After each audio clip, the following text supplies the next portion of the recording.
Dear students, welcome back. IES के PYQs की ये जो सीरीज है, इसमें हम फ्लूइड मैकेनिक्स के क्वेश्चंस कर रहे हैं। ये सीरीज एसएससी जेई सीबीटी 2 और यूकेपीएससी जेई के लिए बहुत हेल्पफुल रहेगी। क्वेश्चन नंबर 21 में दिया है कि एक फ्लो हो रहा है जिसमें कि पॉजिटिव एक्स डायरेक्शन का जो फ्लो है, एक्स डायरेक्शन के फ्लो को हम वेलोसिटी को रिप्रेजेंट करते हैं यू से। तो ये जो वेलोसिटी है, ये जब वाई जीरो है तो इसकी वैल्यू जीरो है, यू की वैल्यू। और y अगर 1 मीटर है तो u की वैल्यू है वो 0.75 मीटर पर सेकेंड है। हमसे पूछा है कि कौन सा फंक्शन जो है वो शाई का करेक्ट फंक्शन होगा इसके लिए। तो यहाँ पे आप ऑप्शंस जो है एक-एक करके ट्राई कर सकते हो। तो इसके लिए जब आप कैलकुलेट करोगे तो del psi upon del y आ जाएगा माइनस का 37.5 इंटू 2 इंटू वाई। और इसमें जब आप y की वैल्यू 1 रखोगे तो वेलोसिटी आ जाएगी 75 मीटर पर सेकेंड। तो सी करेक्ट आंसर है यहाँ पर। क्वेश्चन नंबर 22 में पूछा है कि वेलोसिटी पोटेंशियल साई जो है वो किसी पॉइंट पे 2 डायमेंशनल स्टेडी इरोटेशनल फ्लो के लिए ये इस तरीके से गिवन है। तो ये किसकी इक्वेशन होती है? एक होता है सोर्स, एक होता है सिंक।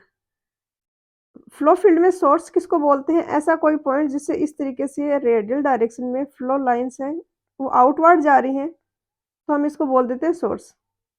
इसके अपोजिट अगर इस तरीके से रेडियल डायरेक्शन में फ्लो फील्ड है, इनवर्ड्स है स्ट्रीमलाइंस, तो इसको बोल दिया जाता है सिंक। तो ये इक्वेशन होती है सोर्स की, ये इक्वेशन होती है सिंक की। इक्वेशन याद रखनी है बस आपको। अब अगर सोर्स और सिंक इतने ज़्यादा नज़दीक हैं एक दूसरे से कि उनका फ्लो फील्ड है वो ओवरलैप हो रहा है, सुपर पोजिशन हो रहा है उसमें, तो जो बनेगा उसको बोलेंगे डबलेट। और ये इक्वेशन होती है डबलेट की। इन इक्वेशंस पे डायरेक्टली क्वेश्चंस पूछे जाते हैं काफ़ी बार। तो ये इक्वेशन हो गई डबलेट की, तो डी हो गया यहाँ पर आंसर। यहाँ पर ये वाली इक्वेशन दी है, शाई की टर्म में भी इक्वेशन दी जा सकती है, तो ये हो गया आंसर। क्वेश्चन नंबर 23 में दिए है कि कौन सा ऐसा सेट है जो कि 2 डायमेंशनल फ्लो को रिप्रेजेंट कर रहा है। तो फ्लो को रिप्रेजेंट करने के लिए ये वाली जो इक्वेशन है ये फुलफिल होनी चाहिए। तो आप इसमें रख के देखो कौन सा ऐसा इक्वेशन आ रही है, दोनों इक्वेशन यू और वी जो इसको सेटिस्फाई कर दें, वही पॉसिबल फ्लो फील्ड हो जाएगा। तो आप एक-एक को रख के देखोगे तो बी वाली जो है वो फुलफिल कर रही है, तो ये आंसर हो जाएगा। क्वेश्चन नंबर 24 में दिया है कि अगर ये स्ट्रीम फंक्शन है शाई, तो 2 पॉइंट पर वेलोसिटी का मैग्नीट्यूड क्या होगा? तो u इक्वल होता है del psi upon del y minus का। तो इसको y के रेस्पेक्ट में डिफ्रेंशिएट करेंगे तो ये आ जाएगा माइनस का 3y स्क्वायर और माइनस माइनस हो जाएगा प्लस। v आ जाएगा del psi upon del x 6x। अब y की जगह यहाँ पे रख दोगे आप 2, तो 4 इंटू 3 12, यहाँ पर भी आ जाएगा 12। और मैग्नीट्यूड कैसे आएगा? ये परपेंडिकुलर है, एक एक्स डायरेक्शन में एक वाई डायरेक्शन में, तो इनका स्क्वायर करके ऐड करके रूट ले लेंगे। तो 12√2 तो आ जाएगा D 17। क्वेश्चन नंबर 25 में दिया है कि स्ट्रीमलाइंड बॉडी कौन सी होती है। तो क्या होता है, कोई भी बॉडी जब मूव कर रही है फ्लूइड के अंदर, या फिर बॉडी रेस्ट पे है फ्लूइड मूव कर रहा है, तो उस पर फोर्सेस लगाती है, ड्रैग फोर्स, फ्रिक्शनल फोर्स। जो सरफेस के अलोंग जो फोर्स है उसको हम ड्रैग फोर्स बोल देते हैं, उसके परपेंडिकुलर डायरेक्शन में है जो है उसको ड्रैग बोल देते हैं। तो ये ड्रैग फोर्स होता है, इसके दो कंपोनेंट होते हैं, एक होता है फ्रिक्शनल ड्रैग, एक होता है प्रेशर ड्रैग। फ्रिक्शनल ड्रैग है, ये फ्रिक्शन फोर्सेज जो बॉडी के अलोंग लग रहे हैं उनके कारण है। प्रेशर ड्रैग है, ये प्रेशर फोर्सेज के कारण है। अब स्ट्रीमलाइंड एक स्पेशल शेप ऑफ बॉडी होती है जो कि इस तरीके से है कि इसकी शेप ऐसी है कि इसमें फ्रिक्शनल ड्रैग की वैल्यू मिनिमम होती है, क्योंकि जो स्ट्रीमलाइंस की शेप है वैसी ही शेप इस बॉडी की होती है, और इसके कारण फ्रिक्शनल फोर्सेज हैं उनकी वैल्यू काफ़ी कम हो जाती है, फ्रिक्शनल ड्रैग है उसकी वैल्यू काफ़ी रिड्यूस हो जाती है। प्रेशर ड्रैग भी इसमें कम आता है, क्योंकि प्रेशर ड्रैग में मेजर रोल होता है जो सेपरेशन हो रहा है उसका। जैसे कि ये दो अलग अलग शेप की बॉडी यहाँ पर है, ये बॉडी है, इसमें यहाँ पर बाउंड्री सेपरेशन होगा। बाउंड्री सेपरेशन होगा तो एडीज फॉर्म होंगे, यहाँ पर लॉसेज होंगे, यहाँ पर जो प्रेशर ड्रैग आ रहा है उसकी वैल्यू ज़्यादा होगी। ये कोई स्ट्रीमलाइन बॉडी है, यहाँ पर सेपरेशन हो नहीं रहा, हो रहा है तो बिल्कुल लास्ट पॉइंट पे थोड़ी सी एरिया में हो रहा है, तो इस पर जो प्रेशर ड्रैग की वैल्यू है वो काफ़ी कम होगी, इस पर प्रेशर ड्रैग की वैल्यू ज़्यादा होगी। तो स्ट्रीमलाइन बॉडी है, इसमें प्रेशर ड्रैग भी कम होता है, फ्रिक्शन ड्रैग भी कम होता है। फ्रिक्शन ड्रैग कम क्यों होता है? क्योंकि सेपरेशन होता है वो फारदेस्ट पॉइंट पे होता है, तो इसलिए जो टर्बुलेंस वाला एरिया है वो रिड्यूस हो जाता है काफ़ी। और जो फिशेज वगैरह हैं उनकी बॉडी इस तरीके से होती है कि उस पर ड्रैग की वैल्यू कम हो, क्योंकि ड्रैग तो ऐसा फोर्स है जो रेजिस्ट कर रहा है उसकी मूवमेंट को, तो ड्रैग ज़्यादा होगा तो डिफिकल्ट होगा उनके लिए स्विम करना, तो इजी रहे स्विमिंग, इसलिए उनकी बॉडी इस तरीके से होती है। और जो भी इस तरीके की बॉडी होती है उनको बोला जाता है स्ट्रीमलाइन बॉडी। तो यहाँ पर डी आंसर हो जाएगा। क्वेश्चन नंबर 26 में दिया है कि यहाँ पर जो स्टेटमेंट्स दिए हैं इनमें से कौन सा करेक्ट है। तो एक तो है रोटेशन के रिगार्डिंग, तो कोई भी बॉडी जिस पर भी कोई शियर स्ट्रेस लग रहा होगा, शियर फोर्स लग रहा होगा, तो उस पर जैसे सरफेस के अलोंग फोर्स लग रहा है ये, तो इसके कारण टॉर्क एक्ट करेगा और वो रोटेट करेगी।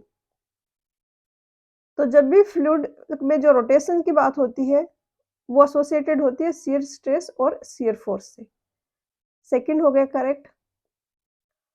फर्स्ट में बोला है कि लो विस्कोसिटी जो फ्लूइड है उनमें हमेशा इरोटेशनल फ्लो होता है। हमेशा लो विस्कोसिटी फ्लूइड में इरोटेशनल फ्लो ही होगा, ये मैंडेटरी नहीं है, बट बाउंड्री लेयर से दूर जब हम फ्लो को कंसीडर करते हैं और लो विस्कोसिटी फ्लूइड है तो हम इसको अज्यूम कर लेते हैं कि ये फ्लो है, ये इरोटेशनल हो रहा होगा, कम शियर फोर्सेज हैं। बी हो जाएगा यहाँ पर, टू ओनली करेक्ट है। क्वेश्चन नंबर 27 बहुत ही अच्छा क्वेश्चन है और इस पे बहुत अलग अलग टाइप के क्वेश्चंस बनते हैं एक ही टॉपिक पे। बहुत ही सिंपल सा टॉपिक है, दो चीजें आपको याद रखनी होती हैं। पहले क्वेश्चन देख लेते हैं। एक ओपन सिलेंड्रिकल टैंक है, 75 सेंटीमीटर इसका डायमीटर है, ये 75 सेंटीमीटर डायमीटर है, ये 1.5 मीटर हाइट है। इनिशियली जो फिल किया हुआ था तो 1.2 मीटर तक किया हुआ था, यहाँ तक फिल किया हुआ था इनिशियली, ये 1.2 मीटर तक। इसके बाद आपने इसको रोटेट किया वर्टिकल एक्सिस के अबाउट। रोटेट करेंगे तो क्या होगा कि जो सेंटर है वहाँ पे पानी नीचे जाएगा, जो बाउंड्री है, जो आउटर सरफेस है उसके अलग राइज होगा।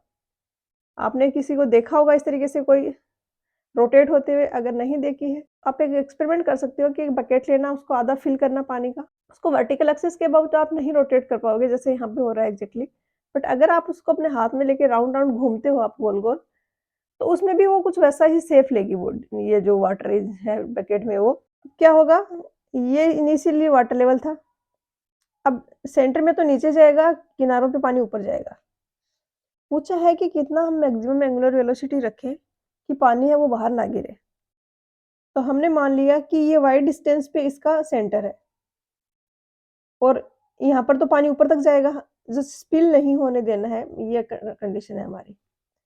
तो ये अगर वाई है, इनिशियली वॉल्यूम क्या था, इनिशियली यहाँ तक फिल किया हुआ था, यहाँ तक, तो इस पूरे का वॉल्यूम हम निकाल सकते हैं। 1.2 मीटर डेप्थ है, 0.75 मीटर डायमीटर है, तो ये हो गया टैंक का वॉल्यूम। इनिशियली इतना वॉल्यूम था पानी के अंदर, सॉरी टैंक के अंदर इतना पानी का वॉल्यूम था। अब सेकंड कंडीशन में क्या हो रहा है, वाई तक तो पूरा भरा हुआ है और आगे इस तरीके से पैराबोलॉइड बन रहा है।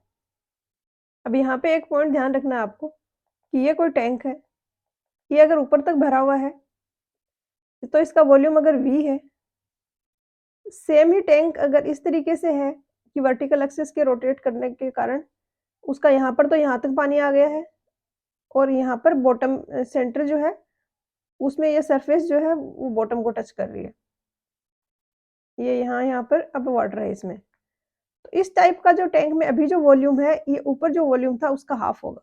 तो अब हमें टैंक का वॉल्यूम निकालना है, एक तो इसका निकालना है, ये यहाँ पर जो पानी है, और एक नीचे वाले का। तो वाई डेप्थ तक का तो नीचे वाले का हम सिलेंडर का इक्वेशन लगा सकते हैं। ऊपर वाला का लगाने के लिए क्या करेंगे कि ये जो यहाँ पर सिलेंडर का वॉल्यूम आ रहा है, उसका हम हाफ कर देंगे। तो यहाँ पर ये लिखा, ये सिलेंडर का वॉल्यूम था 0.75 1.5 माइनस वाई, क्योंकि अभी हमें इतना वाला ही थिकनेस लेना है, बाई 2 कर दिया हमने। तो यहाँ से हमें पता चल गया कि y इक्वल आएगा 0.9 मीटर के।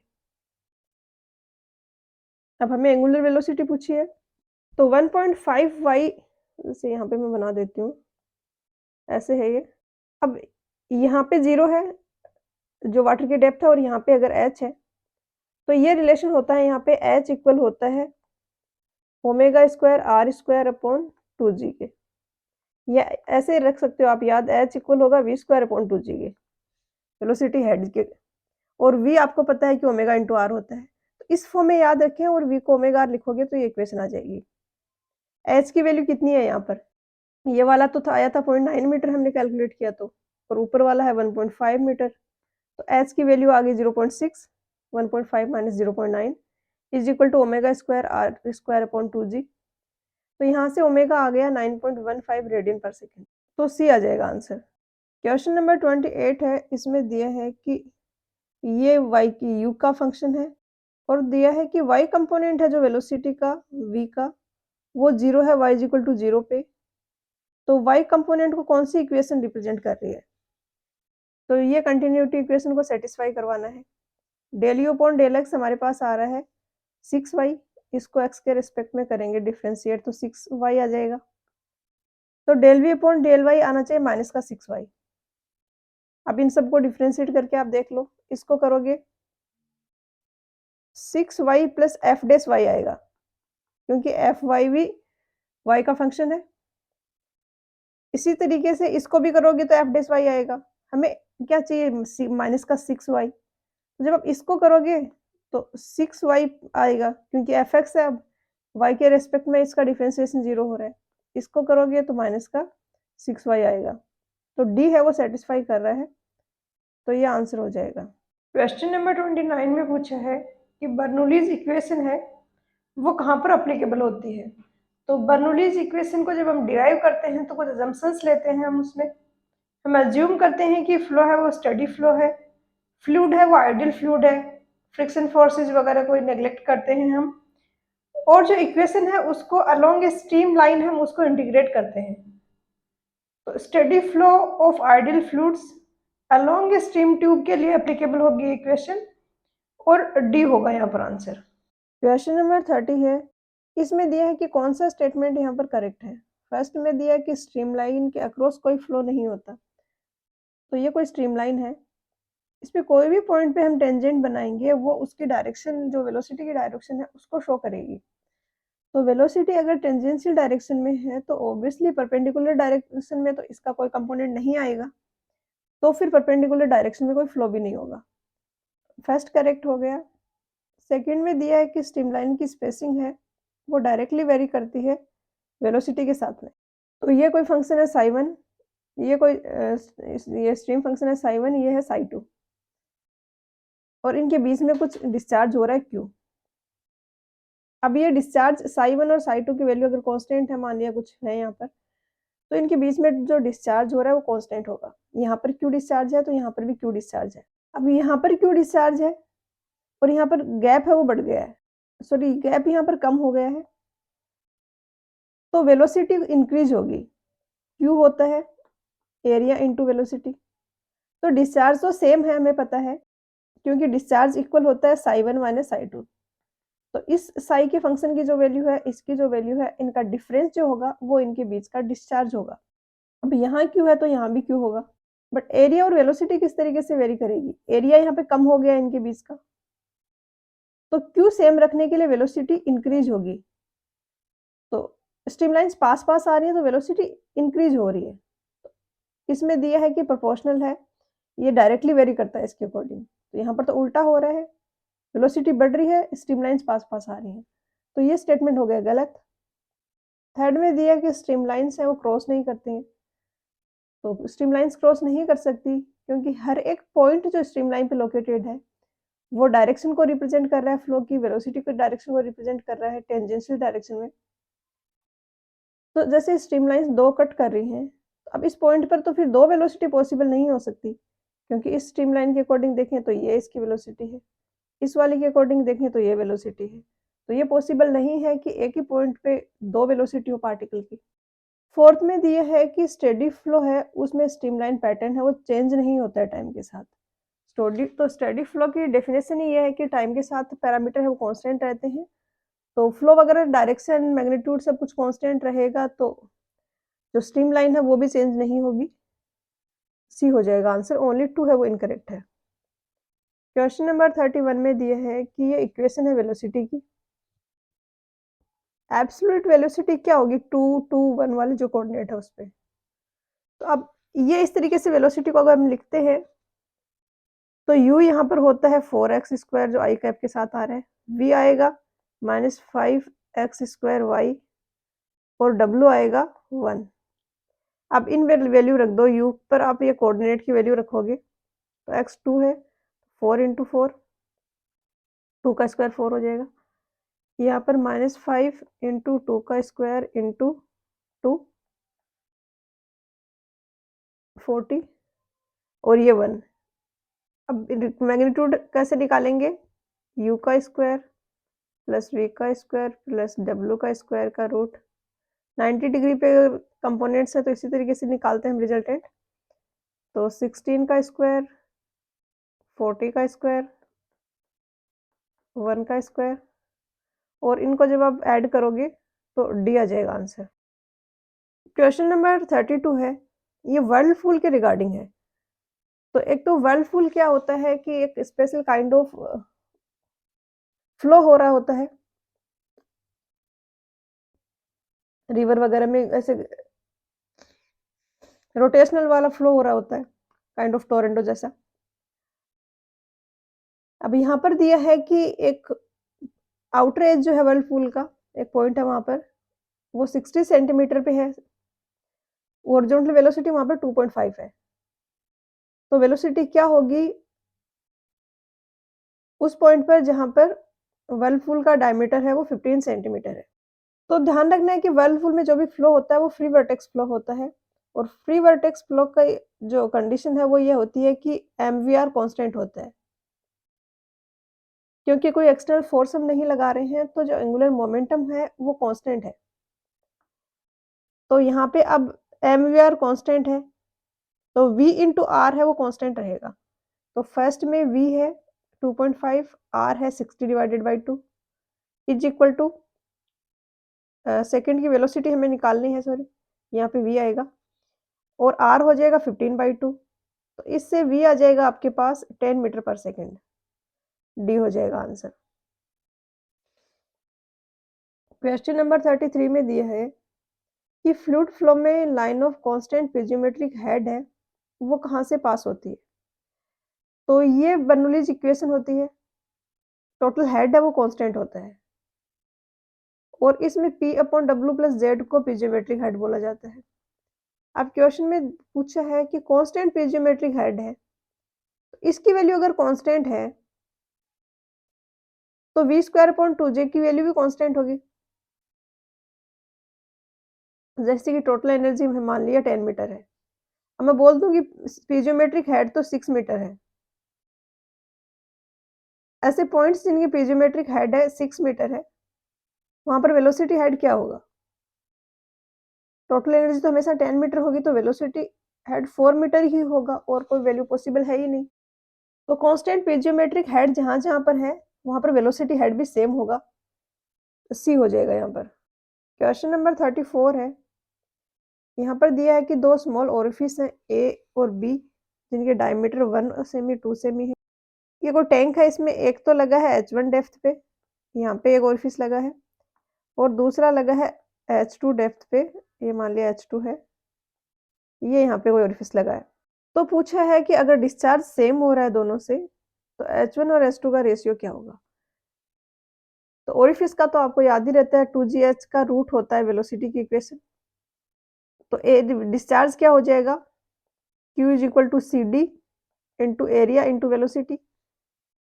एरिया d1 वाले का π/4 d1 स्क्वायर हो जाएगा, इसका π/4 d2 स्क्वायर हो जाएगा। मैंने पहले भी बताया था एक क्वेश्चन में आपको कि इस टाइप का क्वेश्चन अगर है तो जो वैल्यूज़ है वो लास्ट में जाके रखें, पहले जितना कैंसिल हो सकता है कर लें, तो कैलकुलेशन में गड़बड़ होने के चांसेस कम रहेंगे। तो ये Q1 है, ये Q2 है, H2 आ गया यहाँ पर π/4 d2 का स्क्वायर आ गया। CD1 है वो CD2 के इक्वल है, ये क्वेश्चन में दिया गया है। तो CD से CD1 से ये कैंसिल हो गया, π/4 से π/4 कैंसिल हो गया, √2g से √2g कैंसिल हो गया और ये सिंपल सी इक्वेशन बन गई।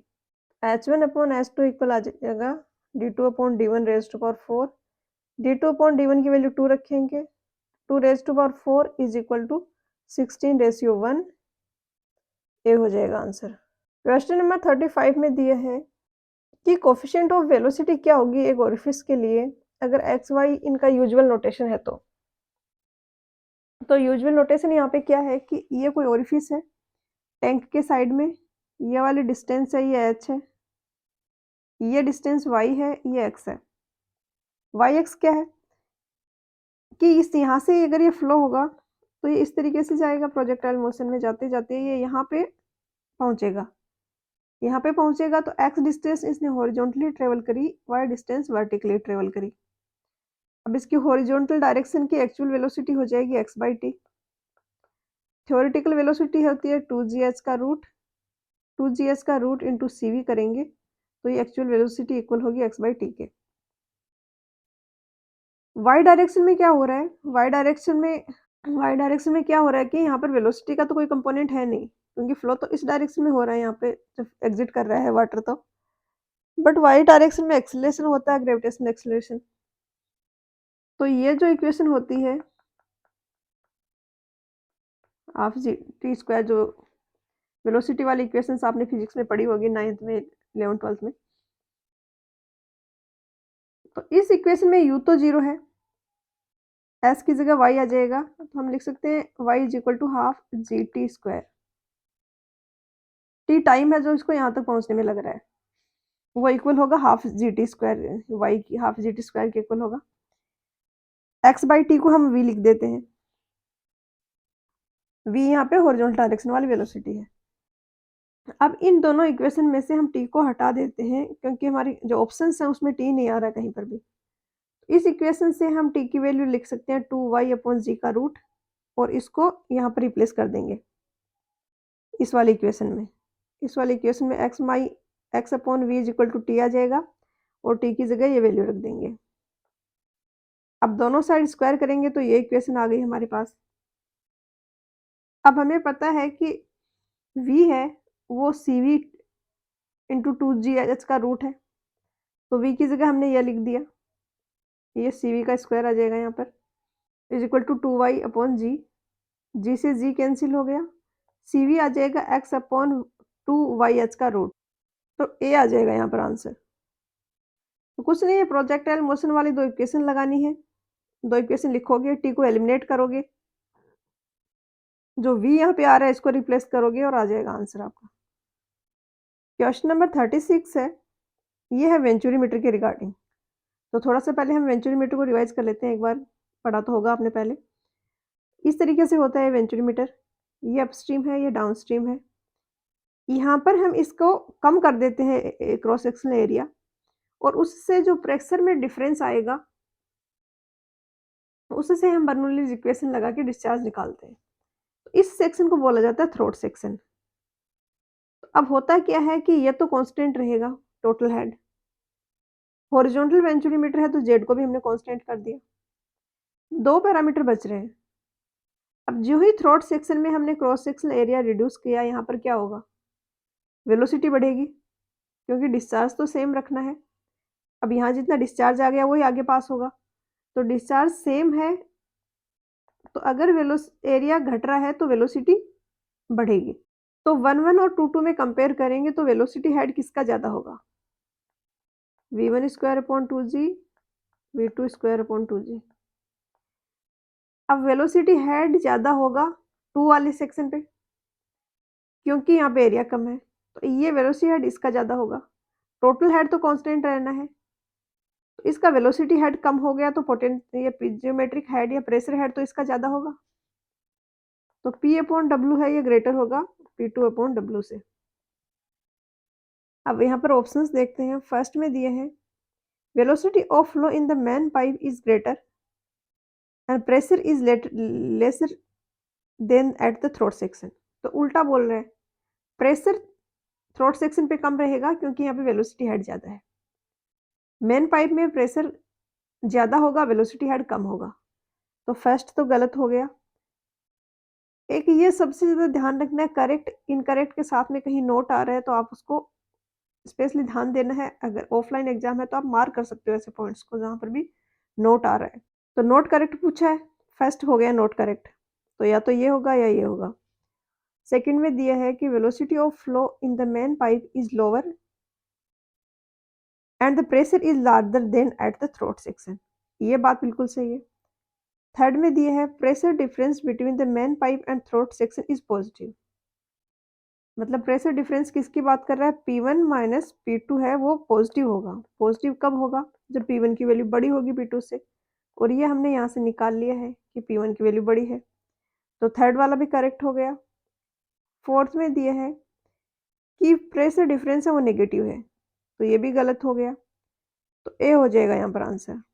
क्वेश्चन नंबर 37 में दिया है कि एक पिटोट स्टैटिक ट्यूब है जिसका CV कोफिशिएंट ऑफ वेलोसिटी है वो 0.98 है, स्टेग्नेशन प्रेशर 3 मीटर है और स्टैटिक प्रेशर 0.5 मीटर है। P/W plus V²/2G plus Z। तो V²/2G जो होता है ये डायनेमिक हेड है, वेलोसिटी हेड है। तो स्टैटिक प्रेशर तो 0.5 मीटर था, स्टेग्नेशन प्रेशर मतलब वेलोसिटी हमने 0 कर दी है, तो अब जो हेड आ रहा है वो 3 मीटर आ रहा है। इट मीन्स वेलोसिटी के कारण जो हेड था वो स्टैटिक हेड और स्टेग्नेशन हेड का डिफरेंस होगा 2.5 मीटर। अब V इक्वल टू √2G होता है, ये फॉर्मूला तो याद होगा आपको, और V एक्चुअल निकालना है तो हम इसको CV से मल्टीप्लाई कर देते हैं।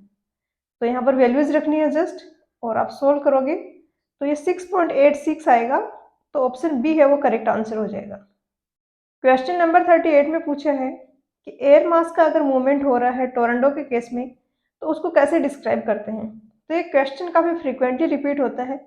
टोरंटो का जो मोशन होता है उसके इनर कोर रीजन में फोर्स्ड वर्टेक्स होता है और आउटर कोर रीजन है उसमें फ्री वर्टेक्स होता है। तो यहाँ पर सी हो जाएगा आंसर। क्वेश्चन नंबर 39 में दिए है कि आयलर्स इक्वेशन ऑफ मोशन होता है, उसके लिए कौन कौन से स्टेटमेंट यहाँ पर करेक्ट है। तो आयलर्स इक्वेशन ऑफ मोशन है वो नेविल स्टोक इक्वेशन का ही सिंप्लीफाइड फॉर्म है। नेविल स्टोक इक्वेशन में हम ग्रेविटेशनल फोर्स, प्रेशर फोर्स और विस्कस फोर्स है इनको कंसिडर करते हैं, और इसमें अगर हम विस्कोसिटी वाले जो फोर्सेज हैं उनको भी अगर नेग्लेक्ट कर दें तो जो इक्वेशन बनेगी वो होगी आयलर्स इक्वेशन। और आयलर्स इक्वेशंस को कुछ अजम्पशंस लेके अगर हम एक स्ट्रीम लाइन के अलोंग अगर उसको इंटीग्रेट करते हैं तो हमें बर्नौलीज इक्वेशन मिलती है। और आयलर्स इक्वेशन होती है FG plus FP is equal to MA। तो एनर्जी बैलेंस इक्वेशन तो ये नहीं है, सेकंड इनकरेक्ट हो गया। फर्स्ट करेक्ट है, थर्ड करेक्ट है, तो फोर्थ भी इनकरेक्ट है। ये सिर्फ इरोटेशनल फ्लॉज के लिए ही एप्लीकेबल होती है। तो सी होगा यहाँ पर answer 1 and 3 only. Question number 40 है। इसमें दिया गया है कि एक हॉरिजॉन्टल वेंचुरीमीटर है जिसका इनलेट का डायमीटर है 30 सेमी, थ्रोट डायमीटर 15 सेमी है, वाटर फ्लो हो रहा है इसमें, मैनोमेट्रिक फ्लूइड यूज किया गया है, जो डिफरेंशियल मैनोमीटर है उसमें वो है 20 सेमी, हेड आ रहा है और जो फ्लूइड है वो मरकरी है, CD की वैल्यू 0.98 है। तो रेट ऑफ फ्लो क्या होगा, तो Q इक्वल होता है CD A1 A2 √2GH upon A1 का स्क्वायर माइनस A2 का स्क्वायर। A1 A2 ये डायमीटर दिया है, इनसे आप निकाल सकते हो। H जो है वो इस तरीके से निकालते हैं कि हेड जो आ रहा है मल्टीप्लाई बाई ρm जो मैनोमेट्रिक फ्लूइड है उसकी मास डेंसिटी जो कि 13.6 होगी अगर CGS में ले रहे हैं, तो डिवाइडेड बाई वो फ्लूइड जो फ्लो हो रहा है वेंचुरीमीटर में जिसका डिस्चार्ज हमें मेजर करना है उसकी मास डेंसिटी, तो यहाँ पे आएगा रो डब्ल्यू। CGS में इसकी यूनिट होती है 1 सेंटीमीटर क्यूब पर सेकेंड या 1 ml पर सेकेंड। तो H आ जाएगा 252 सेमी। सारी यूनिट्स आपने सेंटीमीटर में रख लेनी है। आपका जो डिस्चार्ज आएगा वो फिर आएगा सेंटीमीटर क्यूब पर सेकेंड में, जिसको हम ml पर सेकेंड भी लिख सकते हैं। और ml जो है इसको लीटर में कन्वर्ट करने के लिए 1000 से डिवाइड करते हैं हम। तो इसको 1000 से जब आप डिवाइड करोगे कैलकुलेट करके पूरा, तो 125.76 लीटर पर सेकेंड आ जाएगा आंसर, जो कि दिया गया है ऑप्शन सी में। तो यही हो जाएगा आंसर। मिलते हैं नेक्स्ट लेक्चर में कुछ नए क्वेश्चंस के साथ। पढ़ाई करते रहिए। All the very best.